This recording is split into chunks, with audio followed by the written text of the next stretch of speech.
Oh Allah, you're the best of protectors, so protect me.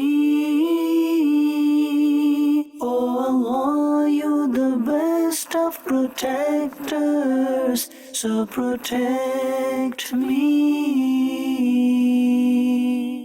Alhamdulillahi Rabbil Alameen wassalatu wassalamu ala Sayyidil Mursaleen amma ba'd fa'udhu billahi minash shaitanir rajim bismillahir rahmanir rahim As-salatu wassalamu alayka ya Rasulallah wa ala alika wa ashabika ya Habiballah As-salatu wassalamu alayka ya Nabiyallah wa ala alika wa ashabika ya Nurallah. Welcome dear viewers to our unique program titled Al-Asma'ul Husna, Beautiful Names of Allah Azza wa Jal.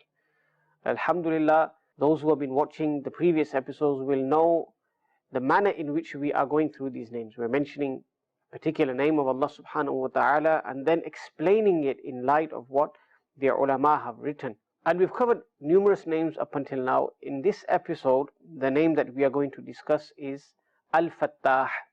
Al-Fattah is a name of Allah Azza wa Jal, and it means the one who opens something. And the root words Fathun, to open. So Fattah means the one who opens. Now Fattah in the Arabic language, what it refers to is a Hakim, one who decides, one who judges. So a Qazi. And as we know, a judge, what does he do? He opens the problems of people, he solves them, and he opens them, he creates ease for them. And our Lord Allah Azza wa Jal, when we say He is Fattah, then He is the one who opens the doors of halal sustenance for us. He opens the doors of His mercy for us. So Allah subhanahu wa ta'ala, He opens the door of prosperity and blessing for us. He is the one who alleviates difficulties, problems, issues that we may be facing. So He is Fattah in this regard. Now firstly, I would like to mention a verse of the Quran which is in Surah Sabah verse 26. Allah Jalla wa Ala says, قُلْ يَجْمَعُ بَيْنَنَا رَبُّنَا ثُمَّ يَفْتَحُ بَيْنَنَا بِالْحَقِّ وَهُوَ الْفَتَّاحُ الْعَلِيمُ. Now this verse is in regards to when the kuffar, the disbelievers, they would object to the Prophet sallallahu alaihi wasallam, and then the Prophet alayhi salam was commanded to say this, that whatever I do, you will not be questioned about it. Whatever you do, I will not be questioned about it. And then he alayhi salam said, قُلْ يَجْمَعُ بَيْنَنَا رَبُّنَا. Our Lord will gather us, meaning on the day of judgment. ثُمَّ يَفْتَحُ بَيْنَنَا بِالْحَقِّ. Then He will decide between us with truth, meaning He will make judgment between us with the truth. وَهُوَ الْفَتَّاحُ الْعَلِيمُ. And He is Fattah, the opener. He is Alim, He is the all-knowledgeable. So Allah subhanahu wa ta'ala in this verse has referred to Himself as Fattah, and this is His beautiful name. What things does Allah subhanahu wa ta'ala open for us? Let's hear this from the Quran. Allah Jalla wa Ala says in Surah A'raf verse 96, وَلَوْ أَنَّ أَهْلَ الْقُرَىٰ آمَنُوا وَاتَّقَوْا لَفَتَحْنَا عَلَيْهِمْ بَرَكَاتٍ مِّنَ السَّمَاءِ وَالْأَرْضِ. Allah Jalla wa Ala says, if the people of the earth, the people of the cities, the towns, if they believed and they feared Allah subhanahu wa ta'ala, لَفَتَحْنَا عَلَيْهِمْ بَرَكَاتٍ مِّنَ السَّمَاءِ وَالْأَرْضِ. Allah Jalla wa Ala says that we would open for them barakat, blessings from the heavens and the earth. Now think about it. Allah subhanahu wa ta'ala grants rizq, sustenance to one and all, whether a person is a disbeliever or a believer, a wicked and transgressing person or a pious person. But the fawaid, the true benefit, and the thamarat, the fruits of that rizq are only attained by the pious, those who believe in Allah subhanahu wa ta'ala. There are no blessings in the rizq attained by the disbelievers. So if people are desirous of attaining blessings, then they should believe. They should have taqwa, they should have the fear of Allah subhanahu wa ta'ala in their hearts, and that is when they will truly benefit from the bounties that they have. And Allah Azza wa Jal, as for His bounties, there's no one who can prevent them, there's no one who can stop them or restrict them. Allah Jalla wa Ala says in Surah Fatir, مَا يَفْتَحِ اللَّهُ لِلنَّاسِ مِنْ رَحْمَةٍ فَلَا مُمْسِكَ لَهَا. And wherever Allah opens for the people, i.e. mercy, فَلَا مُمْسِكَ لَهَا, there is no one to stop them, stop that mercy. There is no one to restrict and prevent that mercy. And in Surah Bani Israel verse 20, Allah Jalla wa Ala says, وَمَا كَانَ عَطَاءُ رَبِّكَ مَحْظُورًا. And as for the bestowal of your Lord, then there is no obstacle, there is no restriction upon that. Meaning nobody can prevent the bestowal, the granting of your Lord. And It's also the case that sometimes when Allah subhanahu wa ta'ala grants people an abundance of something, we think outwardly that he is blessed. Look how many blessings and bounties he has. That means he must be pious, he must be good. Look what he's attained. But that's not always the case. It's a test from Allah Azza wa Jal. Meaning at times it could be the case that that person, he has been granted blessings by Allah subhanahu wa ta'ala, but he has utilized those blessings in a wrong manner, in a prohibited and unlawful manner, and as such he's still being granted. People thinks he is deserving, but in the court of Allah subhanahu wa ta'ala, this is a massive test for that person. Allah subhanahu wa ta'ala says in Surah An'am verse 44, فَلَمَّا نَسُوا مَا ذُكِّرُوا بِهِ, and when they forgot what they were admonished regarding, whatever they were counseled regarding, when they forgot that counsel, when they forgot that admonishment, فَتَحْنَا عَلَيْهِمْ أَبْوَابَ كُلِّ شَيْءٍ. Allah subhanahu wa ta'ala says, we opened upon them the doors of everything.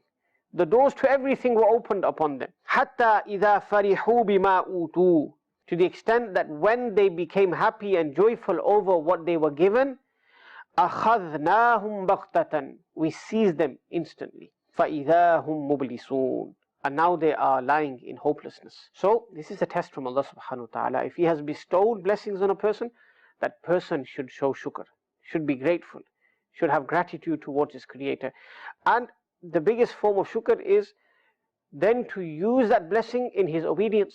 And the biggest form of ungratefulness would be to use that very same blessing that Allah Azza wa Jal has given to you to disobey Him. How unfortunate. So Allah subhanahu wa ta'ala, for example, has granted you wealth.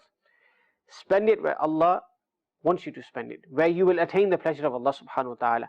Help the poor, build masajid, help those who are debt-ridden, help those who are in need of food, basic amenities. Help them. Inshallah, this is you showing gratefulness for the blessing of Allah. Allah subhanahu wa ta'ala has granted you good health, a healthy body. Use that body in His obedience. Worship Him wholeheartedly, sincerely.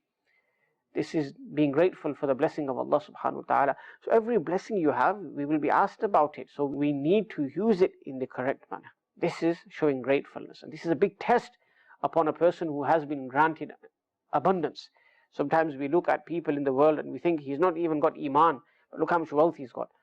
But we shouldn't think like that. We should think this is a massive test for him.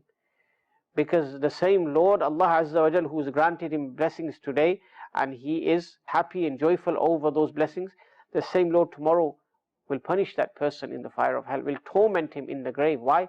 Because of his misuse of those blessings, because of his lack of gratitude towards Allah Azza wa Jal. And we know that the one who is grateful, he is granted more. Subhanallah, this is the glad tidings that Allah has given us in the Quran. لَإِن شَكَرْتُمْ لَأَزِيدَنَّكُمْ, that if you are grateful, I will indeed grant you more. Subhanallah, this is in the Quran, Surah Ibrahim, verse 7. This is the formula that has been given. If you want your in'amad to increase, praise Allah subhanahu wa ta'ala.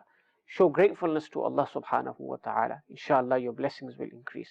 Never ascribe them to yourself, lest you fall into ujub, a disease of the heart, vanity, self-conceit, where you think everything is because of me.